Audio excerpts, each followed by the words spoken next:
Hey, Facebook. We are live here, getting ready to record this week's podcast. And we just started. I forgot to hit the live button. So. I had to call him on it. That's it. I got 5 seconds in, have to start over. So welcome to your Monday night. We're glad to have you here, and we're going to be answering your listener questions live. We've got some good ones. We'll take yours here in the chat as well. So hang tight. I bet you Vicky's probably going to be in first. She usually is. I'm just guessing. We haven't seen yet, but let's see here. Vicky Fort. Watch. We're getting there. We're getting there. We'll see. Taking bets. Anyway, while you're in here tonight, make sure that you do share that you're watching. Let's see if we can fill the room tonight. Get a lot of folks tuned in as we answer listener questions and talk Walt Disney World Resorts for the Friday show. I'm looking forward to that. I love resorts. Love the resorts. Let's see if we got Vicky. We got all kinds of people coming in. Who's going to have the first comment? Nope. Jennifer. Oh, it's Jennifer. There we go. But Vicky will be in here, I know, because that's what she does. Let's see if she gets in here. Let's see. Come on. No, we got another Jennifer. It's a Jennifer party who's never actually watched live before. Well, Jennifer, exciting. We hope that we can live up to expectations. Hopefully low expectations. Ben's there. Hey, Ben, how you doing, buddy? And we're playing a game. Is the wall behind Pam real or is it? I'm actually in front of a green screen. You are. So this behind me will change often. Yeah, you could be on the menu. I can click a button and boom. That's what I want. Okay, here we go. We got to do this. We got to actually podcast. Okay, here we go. 1341. Welcome to episode 1341 of the Be Our Guest Walt Disney World Trip Planning Podcast. I'm your host, Mike Rallman from BeOurGuestPodcast.com and MagicalMouseRadio.com. Check it out on all of your listening devices around the house, the Google Home, the Amazon Echo, and more. Great way to listen to the tunes without even having to get out of bed. You can just yell and boom, all of a sudden Main Street Loop's playing in your bedroom. It's pretty. I do that a lot. It's pretty sweet. So anyway, we are here to answer your listener questions. Thanks so much for dropping in. We're going to have a good time. We're live here on Facebook, as always, on a Monday night around 5:30 Eastern when we get started. So if you didn't join us this week live, join us next week. Put it on the calendar. We have a lot of fun with our folks that tune in with us. But of course, you're listening on the podcast. So we have some great questions from the inbox as well. Joining me today to answer those listener questions, we have Ricky from a DisneyWorldAfterAll.com, touringplans.com, and themouseforless.com. What's going on, Ricky? I like how you say that we get started at about 5:30 because really it's more like 5:45. the we get started is me, you, and it's us. Yeah, exactly. But yeah, we get started live at about 5:45. So, well, don't fear. If you at 5:30, very true, because we're chatting amongst ourselves, so we gotta get things set for the show so we can get our best effort. Exactly. This is the only planning we do is the 15-minute, and I don't even know that there's planning that we do in that either. So, Ricky, I'm lying to the listeners. I'm sorry. All right. Also joining us, we have the co-owner of the Magic for Less Travel, Pam Forrester. What's going on, Pam? Happy Wednesday. Happy Wednesday. The start or midpoint of another week, depending on when you're listening to us, watching us. I don't know. I don't have anything quippy or interesting to say, really. It's kind of, except we've had lots of requests for the great ticket incentive we're running, and it goes through the end of June. So if you're interested in getting Walt Disney World tickets, if you're staying off site or doing a room only, or even, Mike, for AP holders, right? They can buy their 10-day tickets through us, save a little money from us, and then use those tickets to convert to an annual pass. Shout out to listener Justin, who did just that today. Boom. Smart. It's worth it because we have some incentives that they're too good to talk about. Like coffee or Disney, man, you are set. Right. Cinnamon rolls, whatever. Exactly. So anyway, don't you love those commercials where they're like, it's too good for us to publish the price. Right. The rate's too hot. So I gotta stop. That evolve into that. Dang it. We gotta stop having. I want a little zap. Gotta stop it. Like Mike, the people we bought this house from, they had like a little collar for their dog, and we don't have a dog. So could I send it to you and you would put it around your neck? And then like at different times, if you were doing something, Ricky and I would offer a little negative reinforcement. I'm just saying that we might lose our family-friendly rating on iTunes with all that's scary. All right, so before we get to the first listener question, I'm moving on quickly because we have good stuff to tell you about. We have something amazing actually happening because you're a Disney fan. We all love going to Walt Disney World as much as we can. But most importantly, here on the podcast, we love supporting Give Kids the World. We've done that for years. Every summer we get together, and the 12-hour live show is coming up very soon. We're setting a date. We're going to have that out there very, very soon, so stay tuned for that. But we're all going to be in Indianapolis in August, and you have a chance to win something that is amazing because of the Magic for Less travel. So, Pam, fill everybody in on what's happening out at the Indy Disney meet and why, if you are in the United States, you need to come in for the meet. I know, right? So we, first of all, just have to say it's not just us, but us and the folks that run the Indy Disney meet are giving away an incredible 6-night, 7-day vacation at Walt Disney World, staying at a DVC resort studio, having a 6-day base theme park ticket for a family of 4 and $100 Disney gift card in addition. There's also going to be the standard Disney dining plan. So anyways, it is a heck of a, I know, right? And I was like, the group that runs the Indy Disney meet is Magical Wishes for Kids. They actually have a charitable organization that does that too. So anyways, it's a pretty cool prize. No, Ricky, you cannot win it. How did you know I was going to ask? I had to. No, you're not. Aaron and I actually had a conversation about you specifically. No, just kidding. But it was about. It seems like you probably did, actually. I know. So, anyways, just want to put that out there. So, if you're going to be at the Indy Disney meet, the way I believe that tickets are going to be $20, the raffle tickets for this, and you'll be able to purchase one and then have your opportunity to win one of these. And I mean, considering the number of folks who attend, I still think that's pretty good odds for a Disney vacation, especially when you compare it to the Disney vacations that Disney's given away and the number of people who must, enter those, right? So anyways, it's a nice vacation, gonna be a nice prize. And I am so hopeful that we'll be able to raise tons of money for Give Kids the World through that. So yeah, it's like a win-win-win situation. You know, somebody's going to walk away with a Disney vacation for possibly $20, dining plan, Lux Studio tickets. I mean, it's going to be amazing, but the biggest thing is everybody's going to be helping Give Kids the World by supporting this. And we're going to be giving it away at the end of our live show at Indy. So on the main stage, come out. Awesome. Hey, I mean, that's the only part is the bad thing is you got to sit through one of our live shows to see. I know. I'm sorry. I'm sorry for all of you. Yes. Everybody else wins. All right, let's get to the first question because we have one here and I clicked on the wrong thing. So let me get to this. Actually, we have a question in the chat. Let's get to this one really quickly. Stella's asking, anybody know if we buy the annual passes, will we lose the fast passes we already made? Okay, so what I was reading that as is, Pam, kind of how you said how you can buy Magic Your Way tickets and then convert them to annual passes when you're there. You're golden there, right?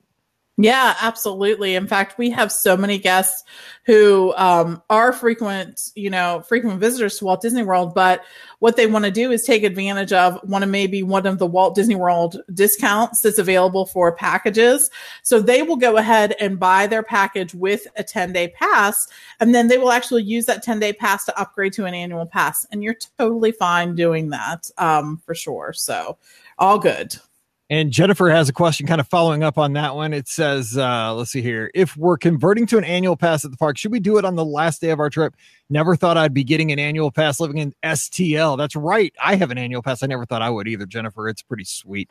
I even have my little discount card right there I keep it next to my credit card. Like it's the next thing in. So every time I pay a bill, like at Texas Roadhouse, the joke is Pam's getting sick of this. So sick of this. I can see where this is coming because Brian would do the same thing. I forgot to ask for my annual pass discount. You think we get one? I always say that. So it's old by now. But anyway, so the question is, should you get it at the beginning or the end? I say get it at the very beginning. Here's why. As soon as you get that, your memory maker goes into effect, and you got those pictures without watermarks, but also you are immediately entitled to discounts throughout that entire trip. So dining, merchandise, there's little things here and there that, get those. You don't want to waste that whole trip and not get your dining discounts, your merchandise discounts where applicable. I mean, Pam, you do this too, and upgrade these Magic Your Ways like I do every year. I mean, I do it like boom right away. There's no advantage to waiting actually, because whether you upgrade on the first day of your trip or the last day of your trip, the annual pass, the start date for it will actually be the first date that you used the ticket that you're using to upgrade. So that's always the rule. That's always how it will be. It will be 365 days from the first day that ticket was ever used. So just keep that in mind and you'll be golden. Yeah, I used to think that too. I'll do it on the last day, then I'll get that whole first trip. Nah, Disney's pretty smart. They got us. All right, let's go to the inbox. That's where we need to go. And this is a question about fireworks from Adam. He says, hello, Mike and the BOGP crew. Greetings from Camas, Washington, which is just north of Portland, Oregon. My family and I are planning a trip to the world for the last 2 weeks of August, and I have a couple questions about the fireworks nighttime spectaculars. I have 3 kids. They're 15, 12, and 10. We have been to Disneyland 3 times, but this will likely be our only trip to the world. Here are the questions. Get ready, Ricky. Number 1, on our first night there, we will not be in the parks. Is there a place we should go to see some fireworks? Dole Whips at the Poly? All right, so they're not going into the park, Ricky, the first night. Never been to Walt Disney World, Disneyland 3 times. I think that's a good idea. Maybe get Captain Cook's for dinner. Maybe make a reservation at Kona. What do you think? Yeah, I think they've got it solid right there. Go to the Poly, get Dole Whip, sit out on the beach, enjoy. I think that's perfect way to start off the vacation. 100%. Especially if it's a travel day, coming all the way from the West Coast to the East Coast. Yes. Tired, you need to kind of ease your way in. Okay, and second question, we have seen many fireworks shows at Disneyland, and we're hoping to take advantage of the lower crowds at the rides during the fireworks shows, so we're thinking of skipping the nighttime spectaculars. Are there any shows that are so drastically different from Disneyland that we need to see them in the parks? Thanks for a great show, Adam. All right, Ricky, you've seen both coasts, so they've seen them at Disneyland. What do you say to that? That's kind of a tough one, because I think it's like they want the best of both worlds. What would you do? So the nighttime shows at Walt Disney World are so different. I mean, all of them are different than what you see at Disneyland. You've got World of Color, which we don't have anything like here at Walt Disney World.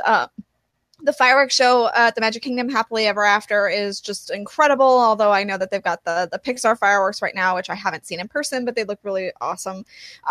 You've got, of course, Illuminations, which we all love. I don't know how somebody would comparatively speaking to World of Color. It's a little bit different, but you've got the fireworks that take part in that, which they don't have fireworks with World of Color. So I would say that I would, and if they're Star Wars fans, they should see the Star Wars Galactic Spectacular. So I think that they should really at least see one nighttime spectacular if they are a little leery on them, maybe early on in the trip. And then if they decide, hey, I really like the nighttime spectaculars at Walt Disney World, then make it their way into seeing some of the other, make that into part of their plan. So the other one.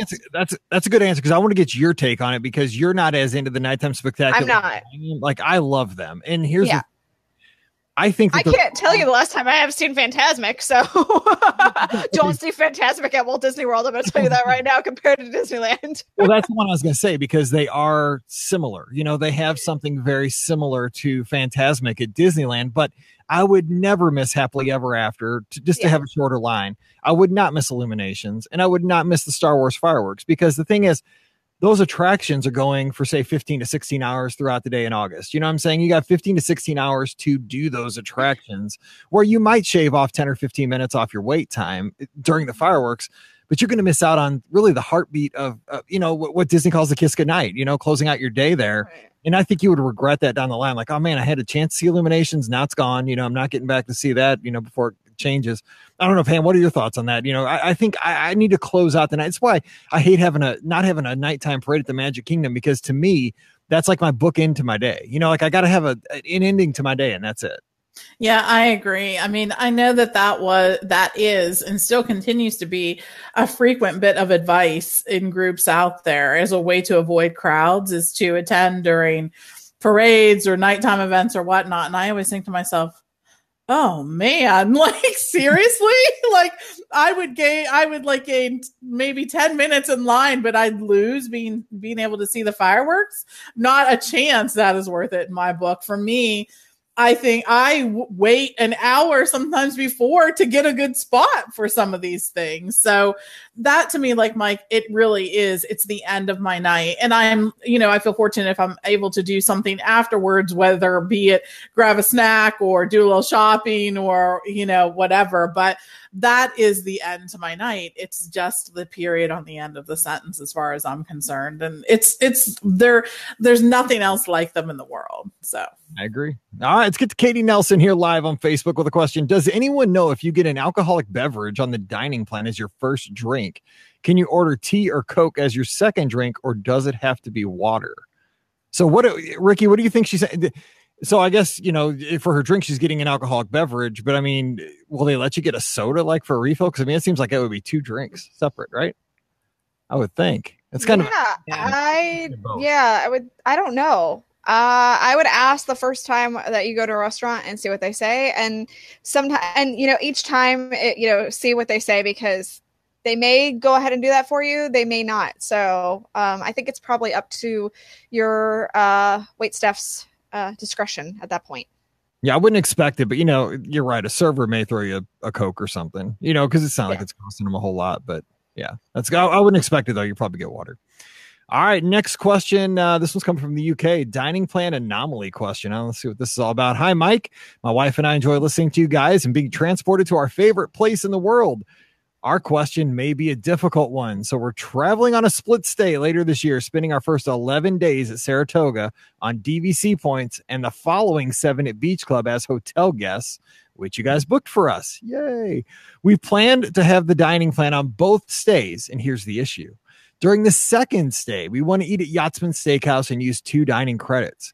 To allow us to do this, we're thinking of using a table service the evening we transfer, but using the credit left over from Saratoga, allowing us to save that 1 credit from Yachtsman. Confused is a question mark. So here's the question. Upon checking into the Beach Club, would that 1 remaining credit from Saratoga be wiped off, or would it remain until midnight like a normal checkout, thus allowing us to use it that night? Would it be just a case of using 2 magic bands for the day? Many thanks for your help, and thanks for helping us to book cruises and hotels. Keep up the great work. Jim and Sarah, Nottingham, UK. Here's the distances: 3636 from Pittsburgh, 425 from Disneyland Paris, and 7116 from Alani. And friend at work says, go Cards. Got to like that over in the UK. Yeah, go Cards. All right, so this is a tough one because we have the rules that, your dining credits do expire at midnight the day you check out. That's the rule to know. But with the split stay where they're going to be checked in before midnight on the second stay, what do you think on this one?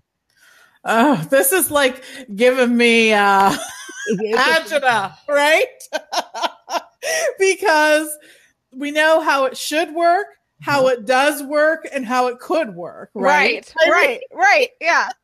So I honestly really... here's what I'm going to do. And here's my goal is to have you have the best trip with the least amount of problems. Right. Your credits are absolutely good till midnight on the day that you check out from your first Saratoga reservation. The one thing that I would not try to do is try to do 1 credit from one stay and 1 credit from another. I think that might just make the little My Disney Experience brain explode. Like, it would be so, and I think it would end up costing you time. I think it would just, there would be so much rigmarole for you to deal with. If possible, if you can use your credit from Saratoga that first night you're staying at the Beach Club as your dining experience, and then therefore saving your first credit from the Beach Club for the second night at the Beach Club forward, then just use 2 credits there from your Beach Club stay when you're eating at Yachtsman. Does that make sense? Yes. Okay. It does. Because I will tell you, absolutely, your credit will still be there until midnight. But my concern would just be using a credit from each stay. I think that they will have a really hard time. And I can confirm that it absolutely will be there until midnight. And you only have to use one band. Using two bands actually wouldn't help you because they both still just attach to the same My Disney Experience account. It's not as if they're in any way different. But on our last trip, we used the dining plan. And we were actually planning on using it the evening that we checked out, and we were checked into another Disney resort already.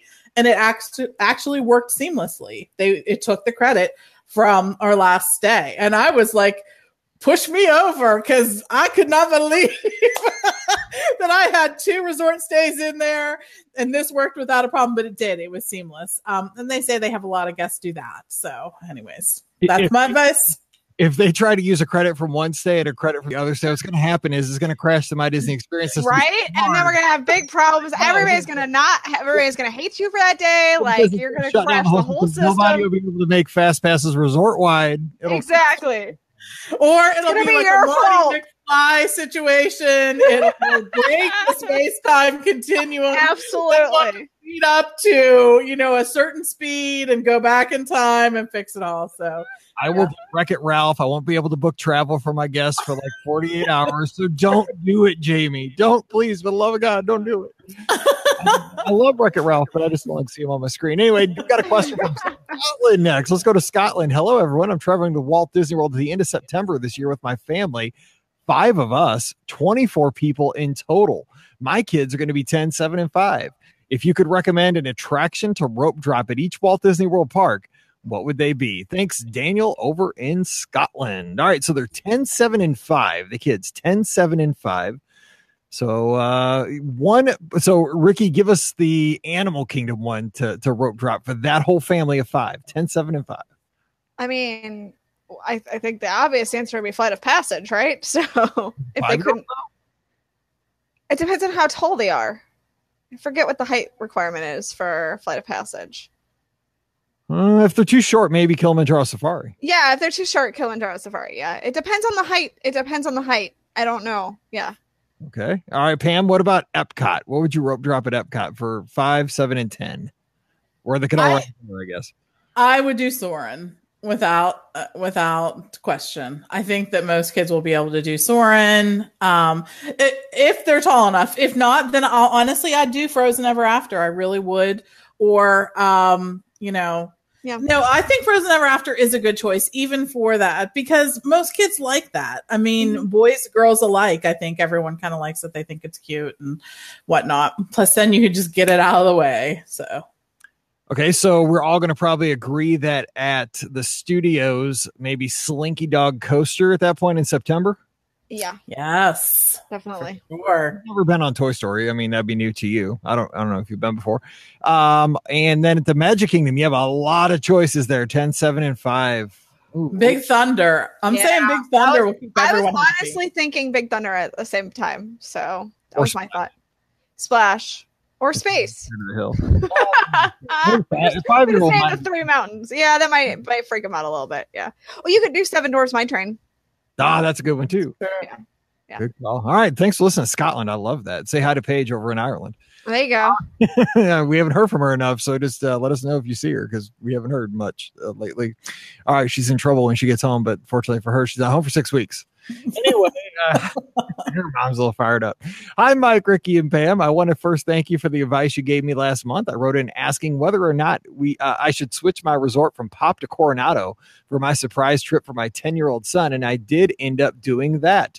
My question is about our final day of our trip.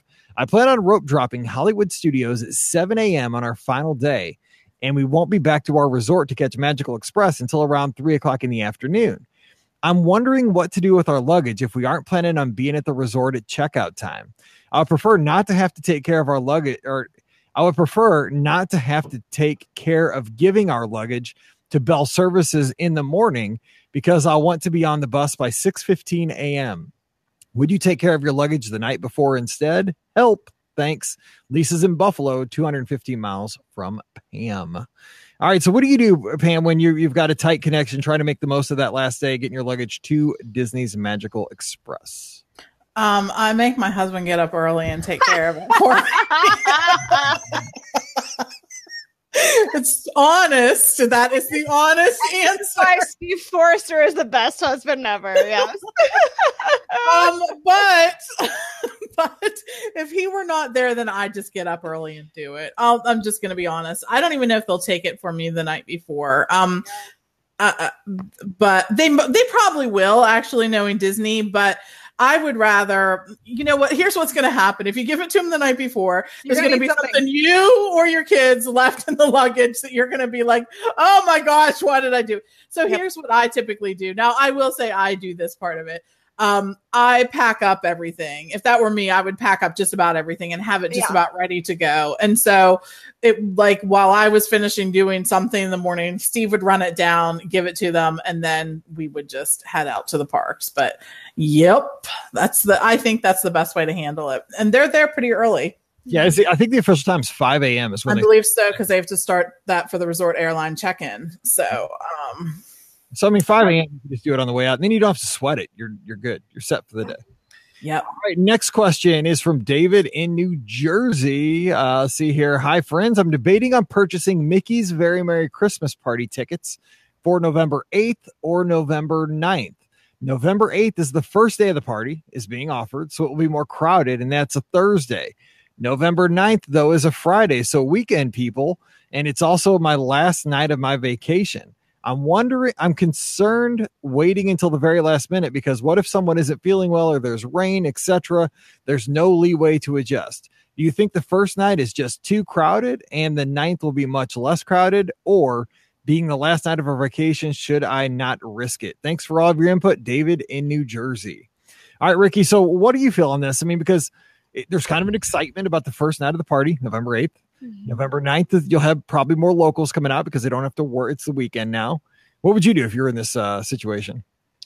I mean, I think this is a tough one. That first party will probably sell out. At some point, it's not there yet, so don't worry. But it probably will sell out as we get closer and closer to that first party's official, debut. So, I mean, if you're really, really, really concerned, and it's not super crowded in a sellout, so don't worry about that too terribly much. And I think it'll be if that second party doesn't sell out, because it's the first Friday of the Christmas parties, it'll be pretty busy because, like you said, the locals will be there. So I think I would, if you're worried about it, I think I would hit up that first party, and then that way you've got it taken care of. That sounds not right, but you know what I'm saying? Like, you don't have to worry. You can check that off the list, That's right. And then if something happens, then you can go the next night. So that way you've got that safety net. So I think I would go on the 8th.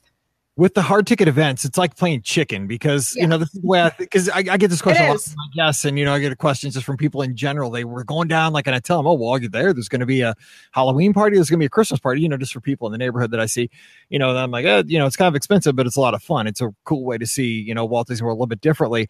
But the thing is, you're playing chicken because either you're risking the party being sold out, but you're also, if you buy it, say today, you could have a hurricane during the Halloween party. You know what I'm saying? Right.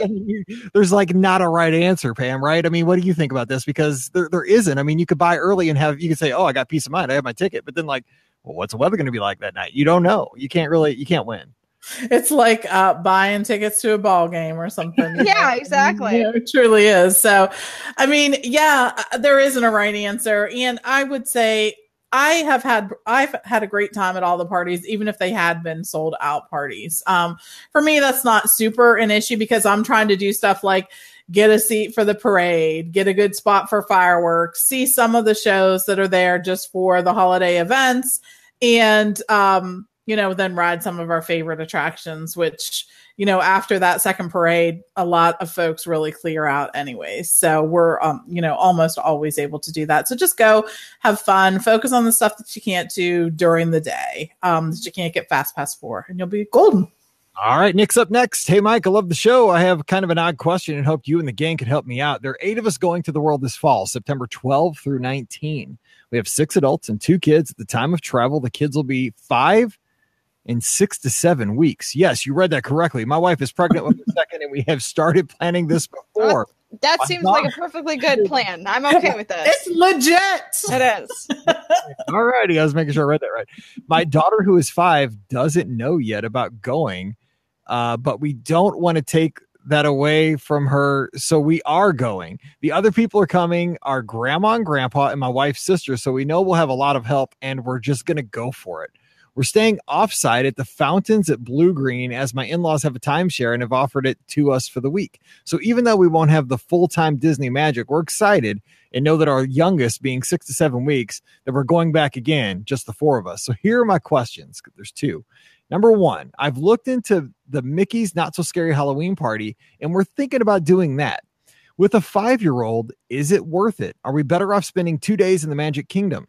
The plan was 3 to 4 days in the parks and have some off days in there to spend by the pool and just relax. So is it worth it?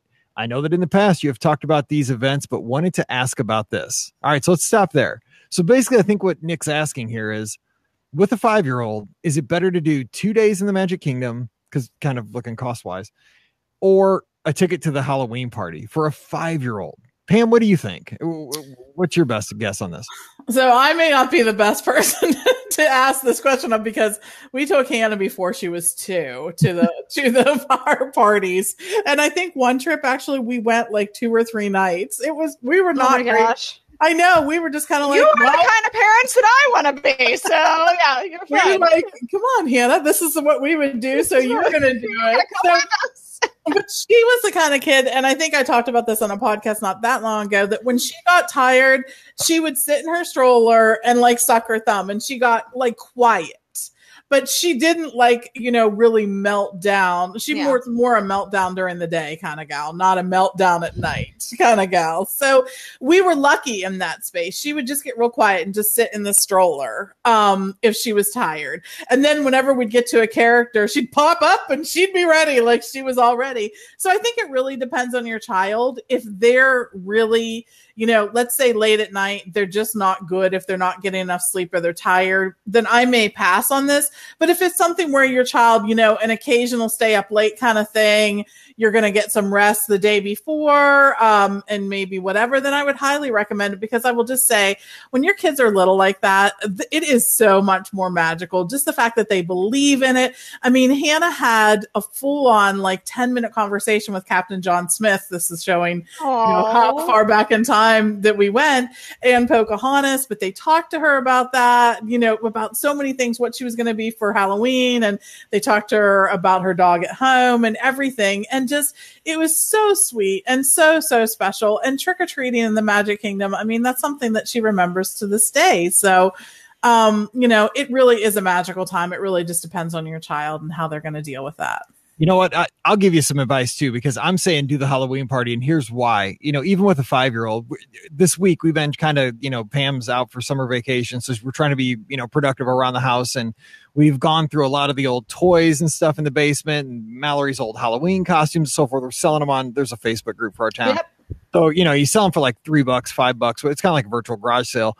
But the thing is, we were looking back at all these costumes, like, okay, when did she wear that one? When was she Ariel? When was she Rapunzel? When was she Elsa?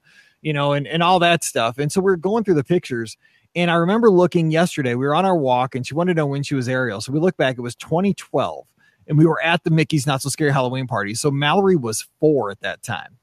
In those pictures that night at the Halloween party of her trick-or-treating and her meeting the characters, it's exactly what Pam just said. She was lit up. I mean, and that was a 4-year-old, and it was late at night. I mean, don't get me wrong, but the thing is, you kind of mentioned earlier that you were thinking about taking a pool day. That's the combination right there. Get up late, have a lazy pool day, go there, 5 o'clock in the evening with her well rested, a nap earlier in the day. Awesome. Because she gets to wear a costume, buy the costume bring it from home, because I was wondering, is 5 too young? But I mean, Mallory was 4 in those pictures, and we were commenting on those pictures like that was her best Halloween ever. Like, she was smiling, getting all the candy, like I said, interacting with characters. It was a blast. So I'd awesome. Yeah, it was fun. All right, a second question. Our oldest is 5, and she is a princess through and through. Her 5th birthday is August 22nd, and with the new baby due, we're not planning a large party for her and hoping to do something special for her while we're down there. Is there something maybe you can think of that we should do? I know of the boutique, but I was trying to find something different. Thanks so much. If there's any other advice you can give, that would be great. Have a magical day, Nick. That's our line. Have a magical day. But there you go. Okay, so something besides Bibbidi Bobbidi Boutique for a 5-year-old's birthday. Ricky, what are you thinking here? So I think there's a perfectly princess tea at the Grand Floridian. I think that would be really good for her, actually. So that was. We've been to that once or 7 8 times. No, it's different. It's a different tea. Mike, I made reservations for tea this summer. Of course you did. Of course. Yeah, this one it's My Disney Girls Perfectly Princess Tea Party. It's pricey, but you get a doll and you get to interact. I mean, it's pricey, definitely. Yeah. But you get to interact with Aurora from Sleeping Beauty. So that was one of the things that came into my mind, just with the age and stuff like that. So. Well, here's one of the things I would suggest too. If you're not looking, because I'm kind of tight. We've done Bibbidi Bobbidi Boutique. It killed me every time to swipe that. It just like punched me in the gut when I swiped that credit card at Bibbidi Bobbidi. But the pictures are worth it. I'm glad we did it. Looking back, she was a little darling. But she's mean some days. But she's darling. I was going to say, when was that? I'm just joking. But here's the thing. I was working with a guest earlier this week. Making dining reservations early in the morning and Bibbidi Bobbidi Boutique and so forth for their family. And we had a conversation, and here's what I said, because they were doing they're doing like Cinderella's roll table for breakfast. They're doing Bibbidi Bobbidi Boutique first, so it's like first reservation at Bibbidi Bobbidi, then a few hours later doing Cinderella's roll table. And what I suggested in this situation, this is what we did years ago with Mallory, was the day she did Bibbidi Bobbidi Boutique, and this killed me too. Instead of booking like Space Mountain, Splash Mountain, Big Thunder, all the cool stuff to do with the Magic Kingdom, all the fun stuff, we did Princess Fairy Tale Hall. Oh my gosh, yeah. Mouse. It was all character meet and greets, because the thing is, your kid's never going to look cuter. You know what I'm saying? Like, this is like the opportunity for awesome pictures with the princesses, with Mickey Mouse, with whoever. That's a good day to do another character meal, say at Crystal Palace, something like that, because I think, and I mean, this is just my thinking on this, but the PhotoPass photographers, when they see the girls dressed up like the princesses, and they're meeting a princess, like they'll take 7,000 pictures that time. I mean, it's unbelievable. It's like a personal photo shoot. So I kind of encourage people, when you're doing Bibbidi Bobbidi Boutique, maximize your value out of that proposition. Get pictures with characters until they fall asleep that night. I don't care. You're not riding rides. You don't go to a pool. Don't even walk by a pool, because the kid will want to jump in it, and you've just spent $5,000 on their hair. Don't go by any pool. Pam, what do you think in this situation? I think that's a good use of your time. Yeah, no, I agree. I mean, and again, like we talked about, it's about making those memories. And I think Bibbidi Bobbidi Boutique is a real, I mean, of course, you're going to have tons of memories from that. But I think, something else that Hannah really liked when she was little and we were celebrating something, of course, every vacation's a celebration, right, of one thing or another. Order them a cake at one of the dinners. You can just order even one of the little ones. It's under $20. There's just something about that is very, very cool. The cast members bring it over, they'll sing to you, make a big fuss. It's kind of a cool thing. And that's something I think that kids always sort of remember, stuff like that. There's, if you really want to do something even more special over at Amorette's, they have some fantastically beautiful cakes. And while they can't deliver them yet to all these different resorts, if you went there and picked one up, I think that would be a cool thing too, to do that. But I think just having a special cake like you would at home really makes the vacation memorable. So, all right. Yeah. The cake's always fun. I mean, and plus it's when is cake not fun? Right? Seriously.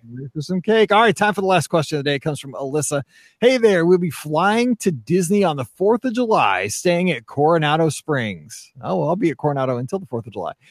We are scheduled to land at MCO just before noon. And since it's our travel day, we're not planning to go to the parks that day. We're thinking about hitting Disney Springs that afternoon. We have a reservation for homecoming for dinner because fried chicken is the perfect holiday meal, and we'll hit the pool after dinner. Remember, 30 minutes before you jump in, especially after homecoming. Let's stretch that out to an hour. I'm just saying, like, if it's 30 minutes for like peanut butter and jelly in the summertime for kids, if you're having homecoming, let's talk 90 minutes before you jump in there. So I swear I've seen people at the pool eating while they're in the pool. But anyway. Right, but that's fine. Whatever. Yeah. Oh, nothing French like fried pool. French fried pool. Yes. Deviled eggs in the pool. Nice. Deviled eggs. Now you've gone a little far. See, when we stayed at Coronado a few years ago, I remember seeing fireworks from the pool area. I think they were from Hollywood Studios. I'm assuming you can still see fireworks from the pool at Coronado, but I know you've been there recently. Is that still the case with the construction of the tower, or does the tower block the view? And if so, are Hollywood Studios fireworks on 4th of July the Star Wars show or a special show? Thanks, Alyssa. She's up in Wisconsin. All right, so first of all, I do remember one night, it was like 11 o'clock. We were staying in the Cabanas, which is now gone because it's where the tower is. In that building that had the little, man, what was that called? Like it had a little, like a business suite. It was one of the best hidden secrets on property. You got free breakfast every day in that thing. Oh yeah, over at the it was business class. It was over at Casitas. Yeah, it was so good. Anyway, one night we were staying there in that building and like we heard boom, boom, like later than it should be. Cause like we'd seen the fireworks. They were testing the Star Wars fireworks at night. So we ran out and watched them from our right outside of our room, but it's where the tower is right now. It's exactly where the tower is right now. So I don't think you'll be able to see it. I mean, what do you think about, I think if you go to the pool, you're going to be sacrificing fireworks. I don't know if you're going to be able, you'll probably hear them, but I don't think, even if you do see them, you're not going to see much.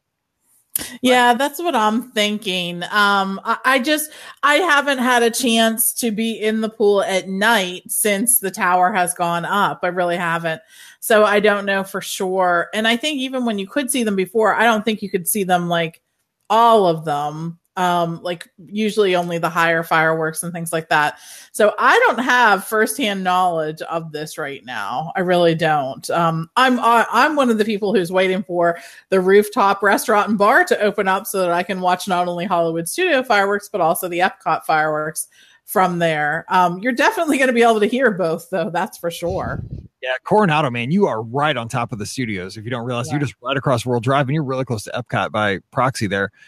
Ricky, last of our questions there. What 4th of July? What do they do at the studios? They do Star Wars. They do Fantasy in the Sky. Do they do something special? I know they do it New Year's Eve. What do they do? So, as of recording right now, and it will probably, I'm hoping because I'm announcing this here on the podcast today. Disney has not released any information about what's happening at the 4th of July this year at Walt Disney World. So I am going based off of what they've announced for last year at Walt Disney World for the 4th of July at Hollywood Studios. And last year at Hollywood Studios, they had the Star Wars Galactic Spectacular fireworks. So I'm going to say it's going to be those. With a caveat of I'm not entirely sure because they haven't actually officially announced anything yet. And we are less than a month out. So, oh well, they're keeping us. What they're doing is they're just keeping us in suspense. It's a good show. Like you keep the audience on the edge of their seats. It's kind of like Extra Magic Hours coming out after 180 days. I know. Yeah, the problem is we've got a lot of people asking on the Mouse for List, hey, what's going on at Walt Disney World for 4th of July? And I'm like, I don't know. I can't tell you. I'm sorry. I know, right? So yeah, it's not that I don't want to tell you. It's just that I really don't have confirmation on anything. But I could tell you what happened last year, and that is that the Star Wars fireworks took place last year. And either way, the pool's going to be awesome on the 4th of July. Nothing more American than fried chicken, homecoming, and swimming in the pool at Coronado. That's right. I'll be good. Good stuff. All right, well, that's going to do it for today's show. Don't forget, today's show brought to you by our friends over at virtualmickey.com, home of great iPhone apps like Theme Park News, Disney Edition. And I'm stretching this out because I see scanning with her eyes. She's panicking. Oh gosh, I'm not ready. Okay, I got it. What are we reading about on Theme Park News Disney Edition? Free iOS app over at virtualmickey.com. Speaking of delicious fried chicken, Chef Art Smith's Homecoming at Disney Springs is going to be introducing the brand new Rise and Shine Southern Brunch beginning on June 24th. I am so there. Guess who got us one ramen for our second time? You have the best travel agent this time. I'm just telling you this. All right, I'm gonna miss that. I'm so sad. And it looks good. There's biscuits, and more biscuits. Yes. I can eat all the biscuits. Yes. So anyway, all right. It's only on Sundays, okay? So keep that in mind. Only on Sundays from 10 a.m. to 2 p.m. Guests will find a new brunch menu featuring Southern comfort foods, including a sunrise burger topped with pecan smoked bacon, a fried egg, white cheddar, and tomato bacon jam, or the country Benedict. an open-faced big biscuit with griddled country ham, 2 poached eggs, and house-made hollandaise. And then there's the new. Hold on. That when I die and go to heaven, that's what I'm going to have for breakfast every day. Right there. This is like the most heavenly breakfast. I know. Mike and I both have a thing about eggs Benedict. You guys do. And then this is the heart attack waiting to happen. This is the new bacon and pecan donut drizzled with caramel. Oh my gosh. That yes. sounds delicious. Hello. Yeah, I just need to find a way to get one for the table. I just need to find a way that to drive down there during the weekend to Toy Story and be like, "What's up? I'm visiting." Well, what a lie. Yeah, you know what? It sounds like I might have this at Art Smith's homecoming on Sunday, and I might have it with the Lord in heaven on Monday. We'll send Ricky pictures. Oh, you're killing me. No, I'm like really seriously debating just driving down for Toy Story weekend and be like, okay, see ya. Bye, Brian. We'll see what happens. So you got to stay on top of things right there. Theme Park News Disney Edition. Great free iOS app over at virtualmickey.com. Give us a follow on the social media. We're on Instagram and Twitter at BeOurGuestPod and at BeOurGuestMike. And of course, we got a great Facebook page where you can drop in, see the video from today's show, and check us out live on Monday evenings as well. Facebook.com/BeOurGuestPodcast. And that's about it. So we're going to be back again on Friday talking Walt Disney World Resorts. We love talking about the resorts. Kind of a fun spin brought to us by one of our listeners. So can't wait to share that. So make sure you join us then. But until then, it's time to head back to work. For Ricky and Pam, I'm Mike, wishing you a great Wednesday. But get to work. It's time to do some work, and we'll see you again on Friday. Have a great day. See you real soon. All right, let me save that real quick. Oh, man, that breakfast sounds so stinking good. I know. That's what I saw the announcement, and I was like, oh, Steve, you have to get that for us. And so he got it for us the morning of the 8th. So no, I won't be there that way. Sorry. Sorry. But it was like, okay, how can we not try new brunch? It's all research. So I need to make Brian take me there for my birthday weekend. All right, I'll be right back real quick. I'll be right back. Which I think is Mike's keyword for I'm going to the bathroom. Which is correct, yes. So yeah, I gotta see if I can make the drive down there, and my brother will let me stay with him, although he's moving that weekend, so it might be a little difficult. So we'll see. I love Art Smith's homecoming so much, and then when I saw that, I was like, of course you're having brunch. Yes, of course. That sounds delicious. And I know. I mean, who can go wrong with brunch? I mean, seriously, it's the best. I know. I'm surprised we went there early. You and I went there early.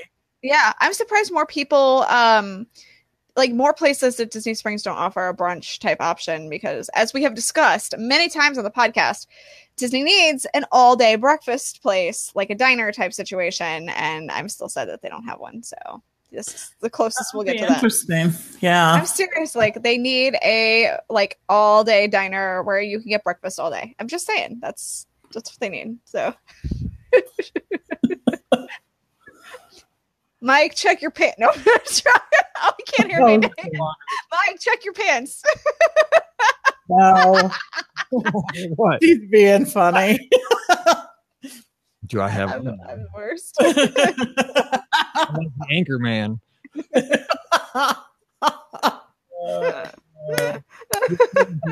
with that breakfast or that breakfast, Ricky. Oh, it sounds so good. Oh, there, Jennifer was table mates with Marcy, our Disney DSM. That's fun. Cool. On her October cruise. That's funny. With Rory and Eric. Oh, that's awesome. Her husband Eric and her daughter Rory, who's adorable. Jinx, you owe me a soda. What's my can say? I have water.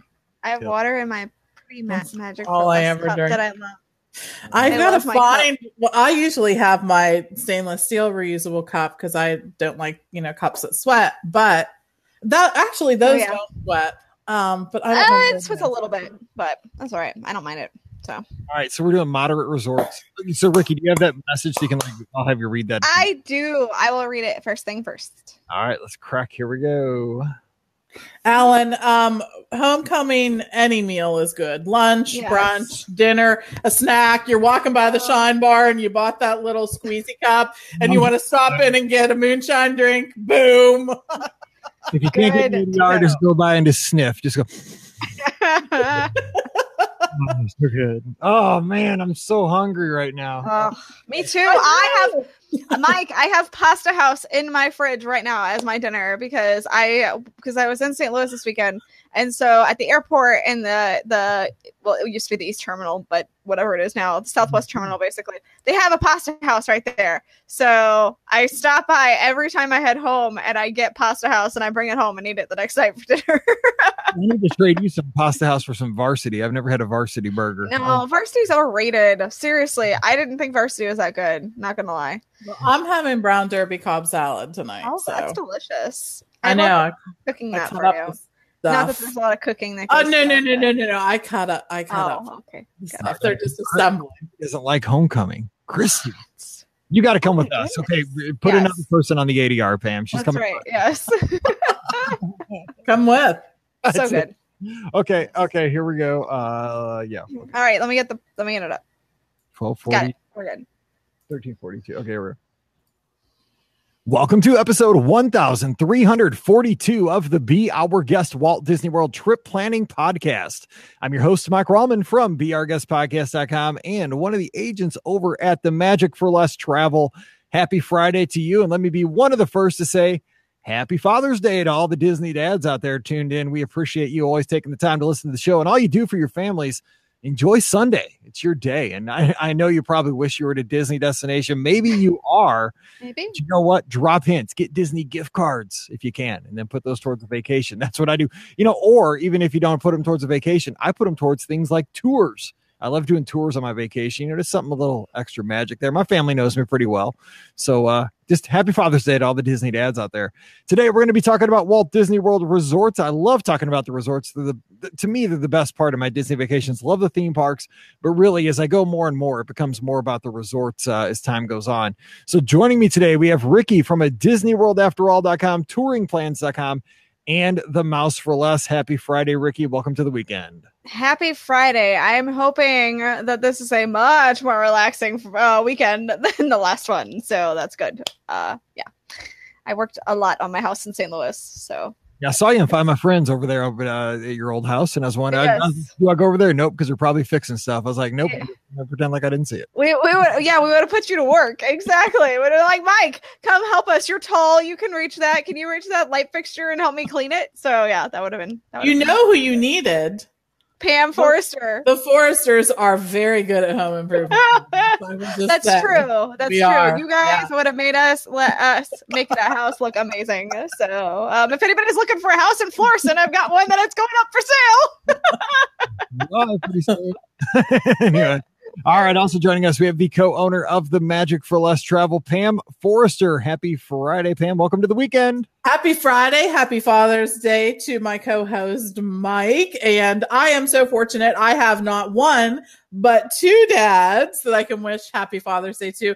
And of course, the best father for my child. So happy Father's Day to all those folks. I'm looking forward to it. We're going to do, I don't know how on Mother's Day, like you get to go out, and on Father's Day, like dad grills. Like yes. how does that always happen? But anyways, I don't know. Steve said he wanted to grill. So that's what's, going up for us. What's happening. I guess I should wish my dad, even though he's not listening. So Dad, happy Father's Day. I don't think mine are either. Well, I got to send a big shout out to my dad on Father's Day, because without my dad, this would not happen. No, it would not. True. That's true. I have I've taken pictures of how everything is connected, which wire goes where. There's like 7,000 wires in this studio. So without my dad, seriously, none of this would happen. So happy Father's Day to my dad. And let me say about my Father's Day plans. One daughter on another continent over in Ireland. The other daughter is doing a cheerleading camp or something. I don't know. It's like a intense thing.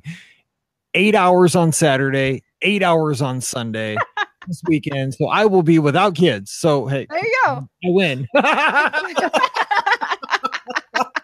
You thought I was going to be sad, right? Nope. Nope. I love my girls from a distance. But I like not having them around. It'll be a different Father's Day, so we'll see how it goes. Anyway, today, real quick, I just want to drop this in. I talked about it on the ad read at the top. Pam, we know the 2019 dates. I know a lot of people have been like at the, they're at the starting line, poised like the Olympics. Some of them have false started already, and they've been disqualified because they've been asking, when is it coming out? What is it? I don't know. We know a date, right, Pam? It's June 19th. So you're right. June 19th. And not only that, but if you book your 2019 vacation within the first month after it's released, and remember, it only takes a $200 deposit to do that, we offer some increased incentives for guests who do that. We do. And I don't mean to be saying this lately like I'm being cagey. I want you to get in touch with one of our agents and have a discussion about it. Gosh, Pam, you're such a shill for your own. I know, right? I mean, I'm like, But anyways, don't want to go into too many deets. That's all right. I'm trying to shill my house here, so it's fine. It's fine. You're good. That's true. So anyways, but yeah, so get with one of the agents and ask about 2019. And it does only take a $200 deposit to put down on that vacation.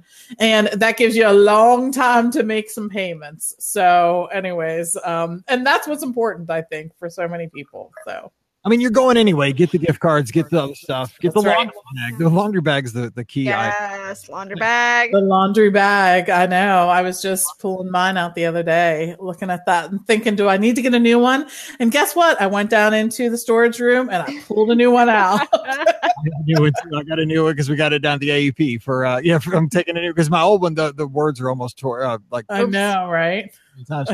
All right, so let's get to today's topic. It's going to be a fun one. Again, talking about Walt Disney World Resorts. We got a message from a listener. We love this when you guys come up with awesome show ideas. I was like, sweet. I don't have to think about this week because this is a great idea. So, Ricky, what was the show suggestion? Yeah. So this actually came from 1317 on Instagram, actually. So we are getting show topic ideas from everywhere. I'm just gonna say. So it was, hey Mike and the ladies, my mom and I were recently talking in the car, and we had an idea for a podcast. What makes each resort worth it? An example would be, although the Contemporary is expensive, it's the only resort within walking distance of the Magic Kingdom. Love the show, and your podcast definitely made the school bus rides better this year. So, yay. That's where we got the idea from. School bus rides can be rough. I'm just saying. They can. Experience. I can tell you how I got through my school bus rides all the time, and that was I had my Walkman. Yes, it was a tape player, and I had burned a copy of NSYNC's No Strings Attached, and I just listened to it on loop, over and over and over again. Yeah. Okay, Ricky, here's the important question: did you sit first seat behind the driver, over the back tire, or in the very back of the bus? I kind of sat like 3 rows back. Usually, I didn't want to sit up front because I didn't want to be a nerd, although I was. And I didn't sit in the back because I wasn't one of the cool kids. And the middle tire, I didn't want to sit over the little humpy tire thing, so I kind of sat 3 or 4 rows back. Yeah. Little psychology test. We know about you now. All right, good deal. Anyway, here's what we're going to do today. We're going to take that topic and kind of spin it just a little bit slightly different. What we're going to do is we're only going to talk about one category of resorts today. We're going to start off with the moderate resorts. We'll hit the values and the deluxes a little bit later, just so we have time to really have a discussion here. So we're going to be talking about Caribbean Beach, Coronado Springs, the 2 Port Orleans, Riverside and French Quarter, and we're going to talk about the cabins over at Fort Wilderness. So we're going to talk about what is the one thing. So here's how I kind of go about planning my vacations. I say, well, we're doing a triple split stay when we're going down because I like the resorts. I like the different experiences. Pam does this too. But the thing is, what I try to look at is this going to be a stay where I'm going to do a value because it's like a Run Disney weekend? My family's not going to be there. I'm not going to be in the room very much. This just boom, in and out. Is it going to be a vacation? Like this summer, I'm so excited for July because it's vacation. I'm not getting up to 2:30 run 4 days in a row. That's so sweet. I'm just on vacation. I'm so excited, not working, nothing like that. So I look at it and I say, is this going to be kind of a moderate category stay? Will this be a value, or are we going to go splurge and do deluxe? So once I land on my category, and I think this is how a lot of people do, is you kind of pick your category that's appropriate for your stay for this trip. Then you got within that category, you got lots and lots of options. And I'm always curious as to, once you land on your category, like for today's show, moderate, what makes you pick, say, French Quarter instead of a Coronado Springs or a Riverside? You know, if we're saying all things are equal, like availability, pricing is relatively the same, you know, things like that. What is it about that resort that makes you stay there? Because every time, you got to think about this, every time you pick a resort, you're basically saying no to 3, 4, 5, 6 other resorts within that category. What made that stand out? So let's kind of take that topic and really hone in on, and this is a personal thing. This is all, obviously, there's not a right or wrong answer, but I think the discussion will be fun, and we'll continue it on Facebook over the weekend. So let's start with a Port Orleans French Quarter. Okay. So you're in the moderate category, and you decide Port Orleans French Quarter. Ricky, what do you think is a solid reason as to what does French Quarter have that separates it from the others within the category? Why would you pick that one? So I think French Quarter, the big thing for me is really the size of the resort. I think because it's a moderate resort, so you get all the moderate amenities, but it's really much smaller than all the other moderate resorts overall. So it's got kind of more of a quaint feel because of that. And I think that that's really one of the key driving factors for me about what makes that a better option overall over all the moderates. Is just when you maybe don't want a lot of people all around you, I think that that's a really good option. So I would agree with that. I think the biggest thing that people would say if you go up to, a Disney fan on the street, like I guess Main Street USA or, what have you, the Hollywood Boulevard at the studios, and say, what's the selling point of French Quarter? I think a lot of people are going to agree with you and say the size, because you have one bus stop and you can walk from front to back of that resort very, very quickly and very easily. Here's what I'm going to add to that one. To me, this one feels, and again, this is not excluding families, because families have a good time there. I've stayed there with my family many times. This seems like a very grown-up type resort to me. Just the feel of it at night.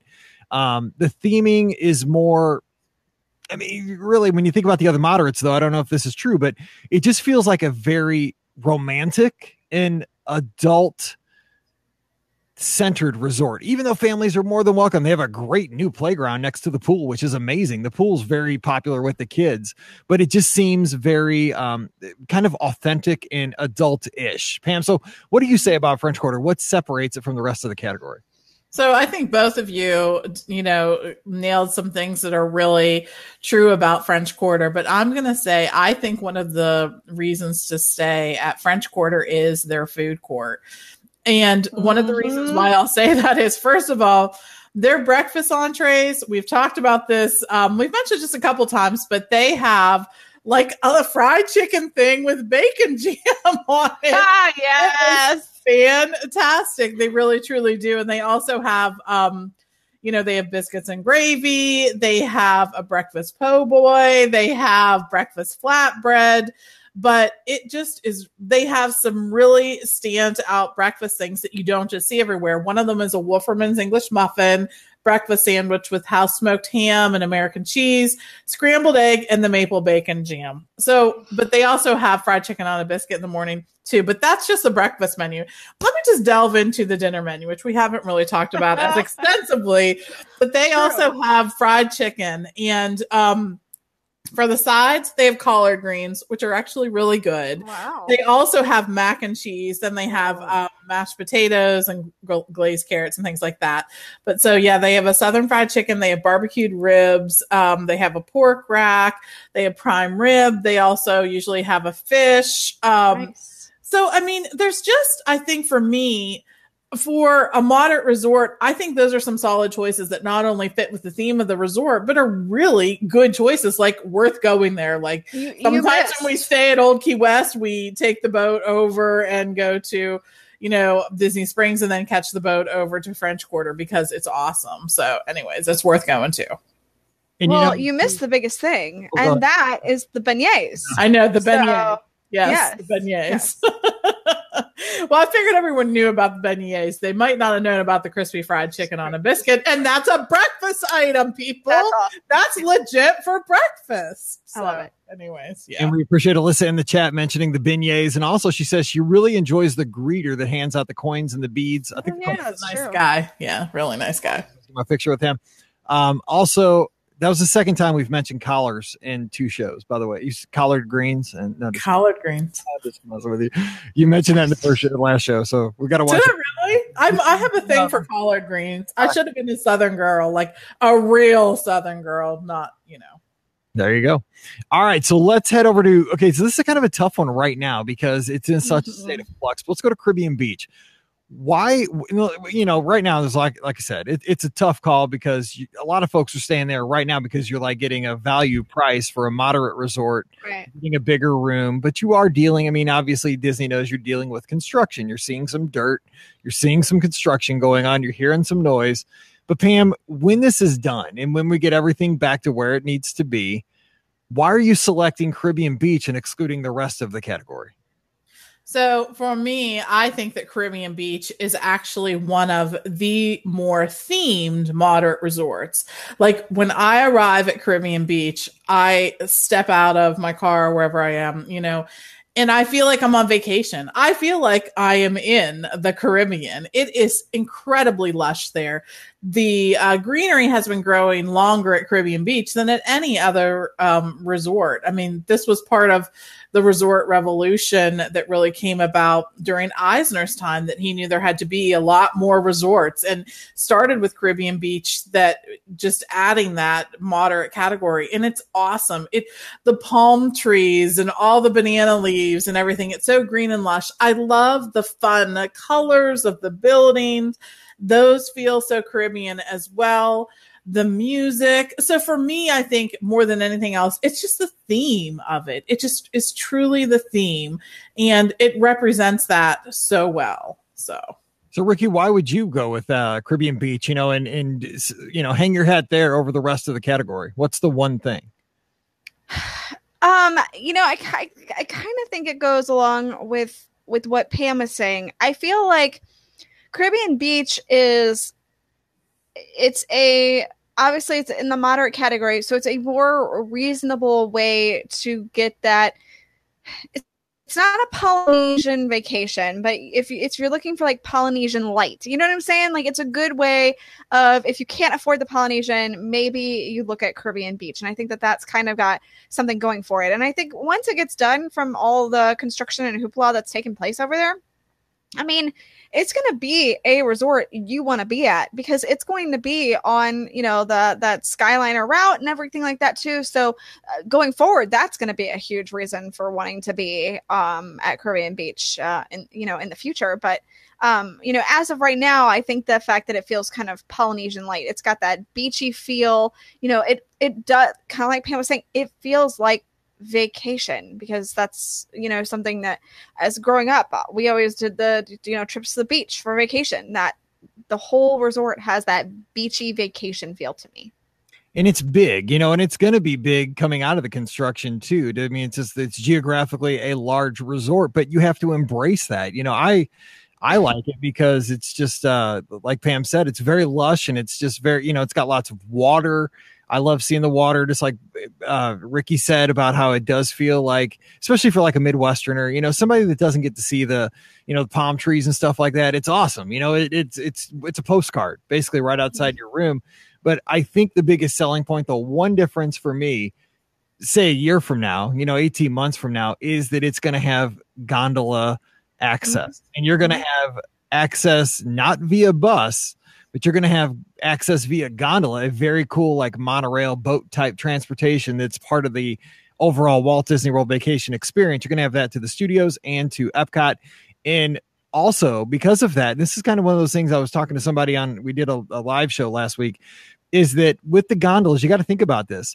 It makes Caribbean Beach accessible to, say, in Ample Hills if you want to go for a late night ice cream, because you could take it over to the International Gateway, hop off, boom, you have the entire Epcot resort area, the boardwalk, you have right. the Swan and the Dolphin right there, and you don't have to even get on a bus.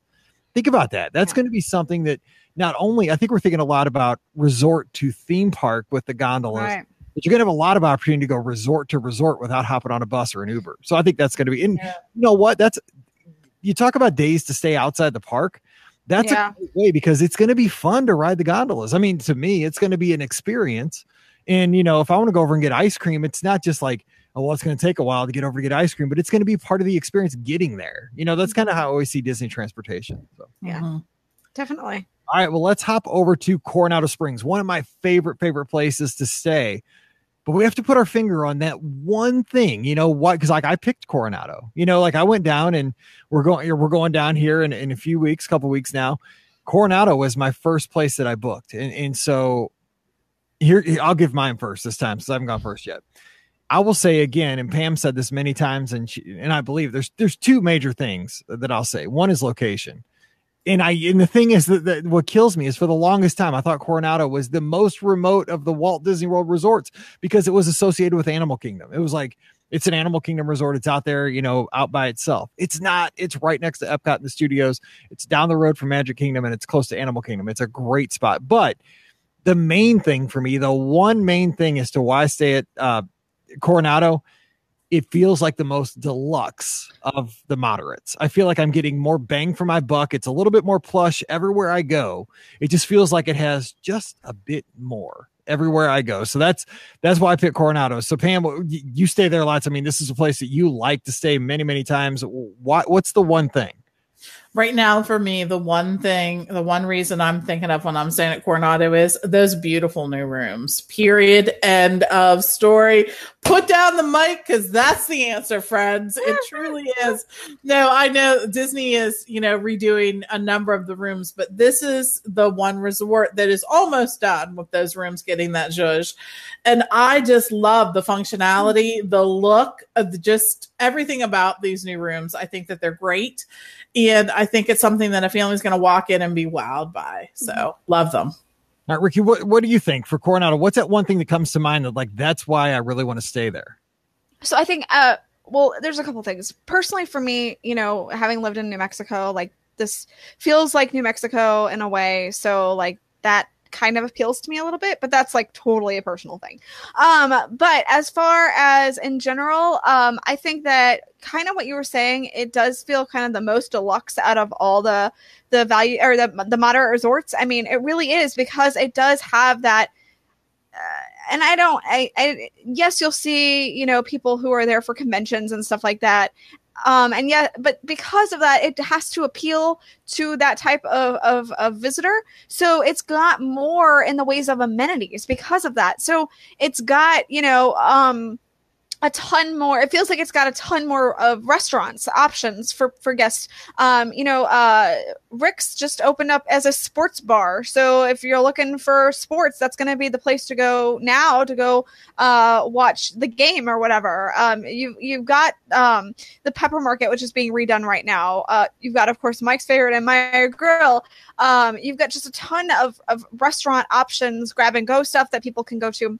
But then I think really what sets it apart is the pool area and the architecture that they have going around that relates to that. I mean, you've got a temple, you know, like it's like a Mayan pyramid type thing, you know, like how cool is that? I mean, you're not going to get that just anywhere. It's incredible what they've done with the dig site pool and everything like that. And all they've got going on around that with the kids play areas, look like ruins and stuff like that.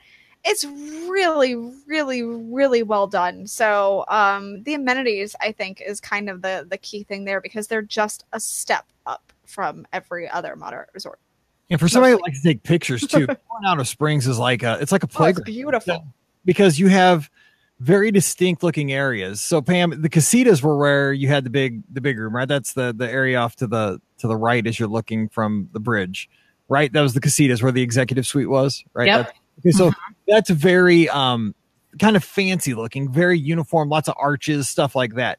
Then you go out to the ranchos, you know, and that looks totally different. Like you wouldn't even realize those two things like go together, but they do. But like you can go out there and get a very like there's lots of rocks and, you know, stonework out there. There's more palm trees in the casitas, you know, and you got lots of different areas, lots of flowers and stuff around the lake, the lagoon. You know, it's just. It's wonderful. I can't say enough about Coronado. I really do love it. And that's the last place I stayed, you know, one of the last places I ever decided to ever stay. And I'm glad I did. All right. So here's a kind of the outlier within the group. You have the cabins at Fort Wilderness. Okay. So those are very, very different. So I think this was kind of easy to pick the one thing because it kind of doesn't have a lot of the same things, but it does have things that the others can't offer. So Pam, what's the one thing for the cabins, why you might choose to hang your hat there? So the cabins are the one moderate and actually one of the few resorts where you can get a full kitchen if that is the thing that you want to have. And that's important for a lot of guests for different reasons. First of all, for families even like mine who like to grab breakfast in the room, but would like to have like maybe an egg with breakfast or something. That's easy and convenient for us. For guests who just want to keep a lot of drinks cold in the refrigerator, that's important. But if you're someone who has really picky eaters or those who have some kind of food sensitivity or allergy, sometimes a full kitchen is the best way to do that. And that's a great way to deal with that issue. You get a full kitchen over at the cabins at Fort Wilderness. You get a stove and refrigerator and a dishwasher, folks, so you don't even have to do dishes. So I think that's a great reason why. The full kitchen. That's a great point. I mean, you can really, it gives you way more options in that case. Like you said, I mean, you can use it just for like like you said, just fill it up with Coke Zero. Like I would probably do, or, you could prepare Thanksgiving dinner, there really too. So I like that. It gives you flexibility. So Ricky, what do you think about the one thing about the cabins? Oh, I mean, 150%. All the activities that they have for guests to be able to do. You've got the marina there, so you can do boat rentals. You've got bikes that you can rent. You've got the walking trail to jogging trail, I guess I should say, to Wilderness Lodge. You've got fishing. You've got archery. You've got horse-drawn carriage rides. You've got horseback riding, pony rides, hay ride, the wagon hay ride type thing. I mean, this place is just, this is one of the places where you could go to Walt Disney World and not leave the resort and really feel like you had just a full vacation, because there's so many activities that you can actually do while you're here and not step foot at a single other resort or theme park. I mean, or Disney Springs or whatever. You could stay there the whole time and have a great vacation. That's what I would say too. It's if you have kids that like to be very, very active, and I mean, this is, adults could stay there too, but it's a bigger room, which, a cabin, you can fit a larger family, which is a plus. I think that's my one thing, is the larger cabin size. But I think I agree exactly with what Ricky's saying, is that, if you have kids that need to burn off a lot of energy, because even going to theme parks, while it uses a lot of energy, we're exhausted when we come home at the end of the night. It's different than your kid being able to get on a bicycle and ride around the campground, or, what have you, just run around and explore, because you truly can explore there. And it's kind of an experiential type of, thing, instead of just simulated, things you get at Disney. I like that, because every time I go over there, because when I stay at Wilderness Lodge, I always run all the loops over at Fort Wilderness. And I'm like, man, I need to rent a bike over here someday, or just ride a horse, that stuff. I get so, and we all do, like, I get so set on, well, I have these fast passes today and we got this ADR, I don't have time to go rent a bike. But I think if I rode a bike over there, I'd have a blast. Like, everybody's smiling. And I mean, it looks like Mayberry, it's crazy. I love it. I think I'd like it. I have a question about the cabins though. Let's throw this in here real quick while we have about 5 extra minutes. Are the cabins for everybody, Pam? Because I don't think, because I say no, because if I took my wife there, because I know it's glamping. It's not really camping. I would consider this glamping. It's a very nice cabin, but my wife needs a food court. You know what I'm saying? Like, my wife has certain needs that I don't think would be met there. Not that it's like you're in we definitely could not tent camp. That would not not use the family comfort. I don't think any of the three of us would be out there tent camping. Let's just be perfectly honest. No, I would totally, if the right time. Okay, any of our families would, like, as a family unit, we would not be out there caught dead tent camping. Yeah, I totally would, but I would be divorced. So Pam, yes. Are the cabins for everybody? No, they're not. I mean, I think that, first of all, one of the things you're going to want to do before you reserve this is to look at the actual room layout configuration. In my opinion, I feel that the bedrooms are laid out a little odd. They have put a queen size bed in that bedroom, but one side of the bed is pushed up against the wall, and then there's bunk beds there. And then there is a pull-out sofa in the living room. So think about that in terms of your sleeping configuration. And some people are definitely more picky about that than others. For some people, having the extra space and everything else is absolutely worth it. For my family, actually, Steve does not like the cabins. And what's funny is he was someone who camped many times growing up as a kid, but he doesn't enjoy that experience. It just really isn't for him. So he just doesn't like the theming and whatnot. I think that they've made a huge leap when they redid those cabins and completely changed away or changed up the kitchen. In that the decor is different. It's much more contemporary. It's much more, I think it has a classier feel to it. I think it just looks better. So I like the looks of the cabin now. For me, I think the reason why I like Fort Wilderness is, as a Disney fan and someone who's been going there almost my whole life, there's a real sense of nostalgia there. Like, this was one of the original resorts. This is when Disney World opened. This was one of the resorts that was open. And I have fond memories of that and really feel like what they were going for in that space. I mean, camping during, the early 70s was something that most people were doing. That was a vacation time. So people came there and did that. At this point, the only camping my family is going to be doing is in a macked out RV that it's going to take a professional driver to get that puppy into my space for me. And then I'll show up and it'll all be good, right? But I'm just being honest. That's not how this is good. I'm not going on vacation like that. I absolutely love hiking. We do it all the time here, but I don't want to sleep in a tent. No. At this point in my life, I just don't. Nope. But it is really a lovely, lovely resort. And I think just like, there are certain resorts for every person. You got to think about it before staying there. Yeah, that's what I love. I mean, there is something for everybody at Walt Disney World, and I love that. Not everything has to be for everybody. I would love, like I said, I've floated the idea of the cabins many times. I've never been to a cabin, and it's just like, nope. My wife's like, they have food court? Well, no. Maybe someday. I don't know. Maybe for one night. The thing is, I think I could maybe talk her into it for one night, because I think that's what you got to do at Walt Disney World. If you keep thinking that, Mike. I can't. I want to stay. Anyway, I thought I was staying in one of those cabins with Pam when we were down there for the AEP. You said, "Oh, we got a cabin," because I had that race the next morning. Didn't have a room. Well, you can stay with us in the cabin. That was a really nice cabin. Yeah, that's not a cabin. That's one of the cabin with a capital C. Yeah. That's my kind of cabin. That is my kind of cabin too. Yes. I'm not kidding. We're talking about the cabins at Copper Creek. Okay. Yes. So, anyway, let's get to the last one. Port Orleans Riverside. I've said for many years, my favorite overall resort when I consider theming, value, dining options, entertainment, transportation. Love this place. This is how I'm finishing my vacation in July. But Ricky, what would be the one thing for Riverside? What's that one thing that sets it apart from the rest of the category?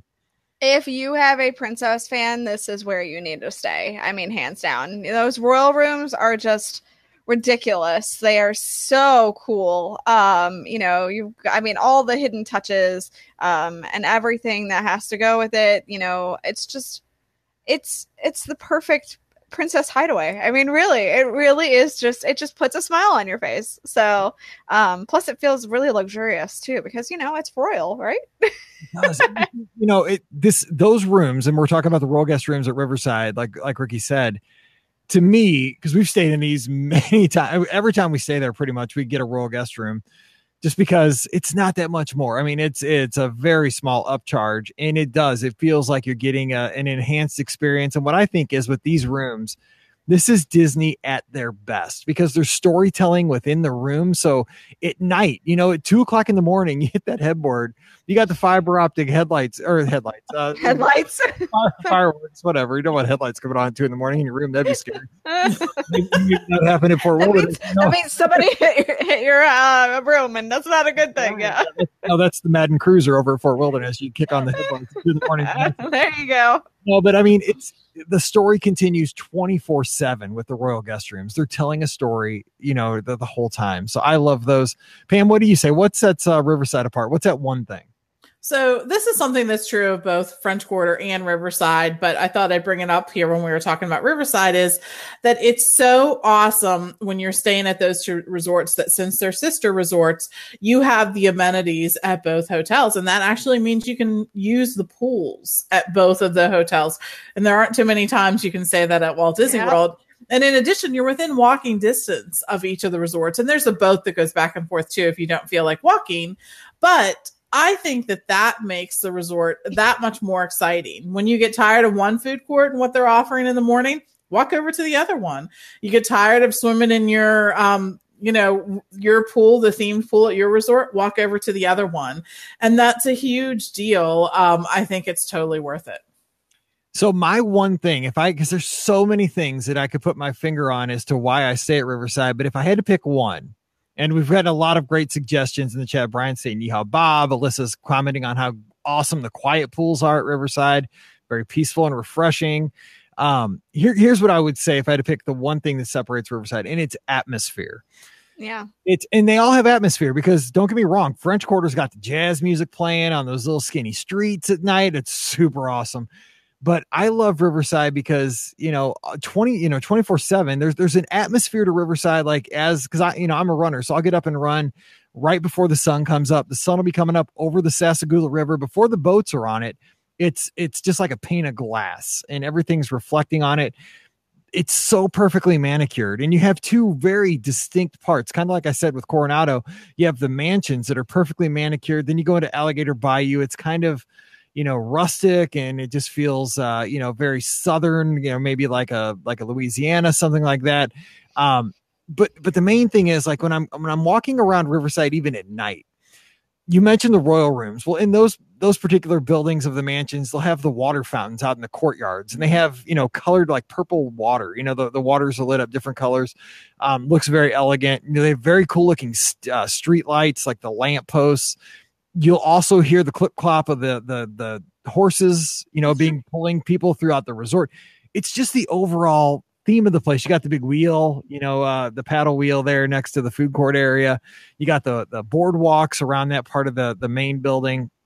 It's just the atmosphere of this place. When I'm there, I'm on a Walt Disney World vacation. I mean, I'm 100% on vacation. I just love the atmosphere of Riverside. So that's what sells it for me. I just love being there. It's an awesome place. So I think we've hit all five. So Pam, real quick, let's talk about this as we close out. We have a couple minutes here. When you're talking about moderate resorts and you're looking for that thing to book, let's kind of go a little bit, maybe one step up. Why do you pick the moderates when you're looking for maybe staying at a value or maybe a deluxe? Why do you, when you're talking about landing on a resort within a category, why do you land on the moderates? Like, where's the sweet spot for somebody looking for a moderate resort? So for me, when you're looking at why do you upgrade, let's say from a value to a moderate, there's a few things that I think are big deals. And first of all, for most kids, they want a slide at the pool. And the moderates, each of the moderates has a slide at their pool. And I think that that's really a big deal for a lot of kids. There's a lot of time being spent at the pool and whatnot. For parents, there is a coffee maker in the room, people. And for those who drink coffee, that's important. That's a big deal. You don't have to go to the food court and things for that. The beds are queen size beds, which I know they're making changes at some of the resorts, but that at the value resorts, but that's not going to be complete for a long time. And it's still not even clear if they're going to do that at all the value resorts. So keep that in mind. For my family, the upgrade from a double bed to a queen bed is money well spent. So I'm just going to say everyone sleeps, everyone's happy, everyone's, that. I think most of the moderate resorts too, they also have a sit down restaurant in addition to the food court. And so that can be important if you're just, let's say you're spending the day at the resort and you want something more than the food court, then you also have the sit down restaurant available to you. Of course, at French Quarter, you're going to walk the quick walk over to Riverside to do that. And I think that the bigger size of the rooms, that becomes important to some folks too. But there's a lot of pluses, I think. I think the moderate resort is a sweet spot for many, many guests when they're looking at their budget and the amenities that they want to have. I think that Disney really, named them well, outfitted them well with amenities. And I think it's something that works for a lot of guests. And I think, too, the thing you can't discount about the Port Orleans resorts right now is the ease of transportation to Disney Springs, because Disney Springs opens up so many opportunities for casual dining and fine dining and even snacking. There's lots of snacks. You got the Polite Pig. You got Ghirardelli's. You have, you can't even list them all. The Amorettes. I mean, whatever you want to do, the Ganachery. it gives you a chance to hop on a boat. And it's a really relaxing ride. I mean, to me, it is basically like it's equivalent of like a theme park ride. It's like almost like a jungle cruise or something. You know, I mean, you have a boat skipper there that'll usually tell you a little trivia or something. You go past the tree houses, you go past Old Key West, and you don't have to deal with getting in your car, finding a spot in the parking garages, which is a lot easier nowadays. But I mean, don't get me wrong. Would I rather get on a pontoon boat and have somebody drive me and get that picturesque view as I pull into Disney Springs? Yeah, I'd rather do that. And then I get dropped off, steps away from my hotel room. Don't have to mess with the car. So I would say, especially now that Disney Springs, let's face it, we used to love downtown Disney. We were nervous. Oh, they're changing downtown Disney. Disney Springs is 100 times better than it ever was. I mean, right now it's amazing. The destination, and the Port Orleans resorts give you that right at your back door. I mean, right there, right on the Sassagoula, which is amazing. So, Ricky, anything else to add about why to pick a moderate? I mean, I think that Pam really got, the majority of it. There's an intangible thing of why you would upgrade from a value to a moderate. And it's that overall feeling of it's just a step nicer. You know what I'm saying? Like the value resorts are fine. They're a great place if you're going to just, especially like me, lay your head. You're going to just kind of run and everything. But if you're looking to spend a little bit of time at the resort, I think that a moderate resort is the way to go. So it's kind of my thought process behind it. All right, so let's turn this over to Facebook for the weekend. Drop by facebook.com/BeOurGuestPodcast and tell us your one reason. Pick a resort, say Coronado Springs. What's your one reason? Because they're different for all of us. Why you tend to pick that one when you stay in that category. And of course, we'll do this with the values. We'll be tough with the values because, what separates sports from movies, but there are things that can. So we'll do that. We'll also talk about the deluxes and the deluxe villa resorts coming up on future episodes. But hopefully you enjoyed today's conversation. I just like talking about the resorts because it's like in my mind's eye, I can picture being there. And I'm so close right now to being there. Oh, it's killing me. I can't pack yet, but we're close. All right. Don't forget, today's show brought to you by the great folks over at the Magic for Less Travel. The agents right now are getting everything in order for the 2019 release on June 19th on that Tuesday. So if you want to get a quote, hey, now's the time to do it. You don't have to wait till June 19th. Just drop by themagicforless.com, fill out that free, no obligation quote form with your possible dates for 2019, what resort you're looking at. We just made it tough for you today with this show. Right? Helped you. Maybe we made it harder. We probably made it harder. But you know what? The good thing is there's not a wrong decision. All the resorts are amazing.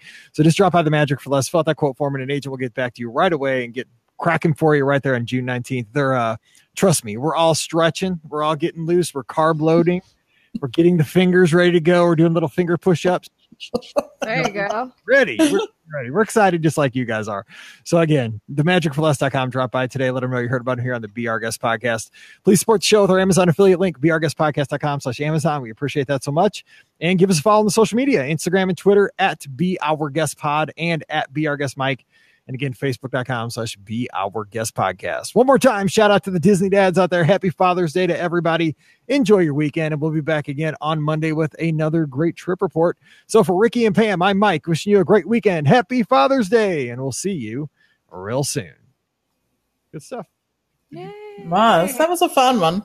Oh, this is a good one. So what was her name again? The listener? Oh, it was. Hold on. Let me pull it back up again. It was Kelly's? No. Kelly? No, definitely not Kelly. I think it was Amy. Hold on.